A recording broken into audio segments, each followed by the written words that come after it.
کہ نبی صلی اللہ علیہ وسلم نے فرمایا تھا نماز کا سب سے پہلے سوال ہوگا، جس کے نماز کے معاملات ٹھیک ہو گئے اللہ اس کی ساری زندگی کے بقیہ اعمال بھی اس کے لیے آسانیاں کر دیں گے۔ اور پہلے سوال فرائض کے بارے میں ہوں گے، فرائض کی کمی نوافل پوری کریں گے۔ نبی پاک صلی اللہ علیہ وسلم نے یہ بھی فرمایا تھا کہ ایک انسان 60 سال تک نماز پڑھتا ہے اللہ اس کی ایک بھی نماز قبول نہیں کرتا۔ وجہ بیان کی کہ شاید وہ رکوع تو صحیح کر رہا ہے، سجدہ صحیح نہیں کرتا، یا سجدہ شاید اچھا کرتا ہے رکوع کے اندر خامی ہے۔ نبی پاک صلی اللہ علیہ وسلم کے پاس ایک صحابی آئے، نماز پڑھ کے آئے، آپ نے فرمایا جاؤ نماز دوبارہ پڑھو، تم نے نماز نہیں پڑھی۔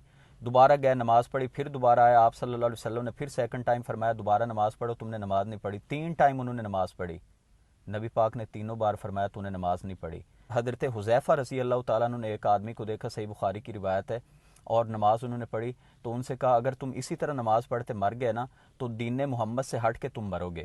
اب ممکن ہے ہماری نماز میں بھی بے شمار خامیاں ہوں، اور نبی کریم صلی اللہ علیہ وسلم نے ہماری نماز میں اتنی سخت باتیں ہمیں بتائیں، کتے کی طرح سجدہ نہ کرو، فلاں نہ کرو، یہ مسئلہ ہے۔ تو کچھ فضائل کی حدیثیں، کچھ مسائل کی حدیثیں، مسائل کی حدیثیں فضائل کی حدیثوں سے بہت زیادہ ہیں۔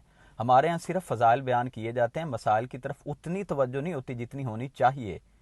تو اگر مسائل کی کوئی بات ہوتی ہے تو مقصد ہماری نمازوں کی اصلاح ہے، مقصد کوئی اور نہیں ہے۔ میں نے جب یہ کلپ اپلوڈ کیا کہ نماز وطر اللہ کے نبی صلی اللہ علیہ وسلم کی، میں نے حدیثیں کوٹ کی، ریفرنسز ساتھ میں لگا دیے، اس سے بڑی بھی کچھ حالت ہو سکتی ہے کہ نبی پاک صلی اللہ علیہ وسلم نے فرمایا کہ جو 5 وطر پڑھنا چاہتا ہے 5 پڑھ لے، جو 3 پڑھنا چاہتا ہے 3 پڑھ لے، جو 1 پڑھنا چاہتا ہے وہ 1 پڑھ لے۔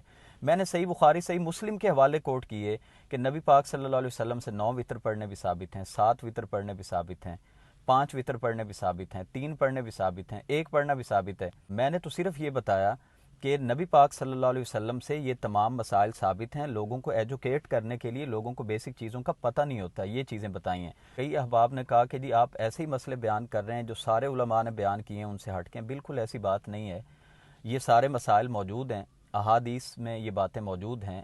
گزارش یہ ہے کہ ہمارے ہاں اکثریت کو ان مسائل کا علم نہیں ہے، اور ہمارا ایک مزاج بن چکا ہے کہ جس بات کا ہمیں علم نہ ہو ہم فوری طور پہ اگلے پہ فتویٰ لگا کے کہہ دیتے ہیں کہ یہ بات ہی غلط کر رہا ہے۔ کئی احباب نے میرے بارے میں یہ سمجھا کہ میں شاید کسی خاص مسلک کو ٹارگٹ کر رہا ہوں، یا کسی امام کو، یا کسی خاص فرقے کو، بالکل ایسی بات نہیں ہے۔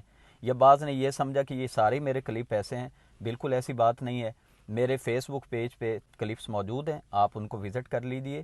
اور یہ روٹین میں موضوعات چل رہے تھے، ہوا کیا کہ وہ مسائل جس میں لوگ انٹرسٹڈ ہوتے ہیں وہ ذرا ہائی لائٹ ہو گئے۔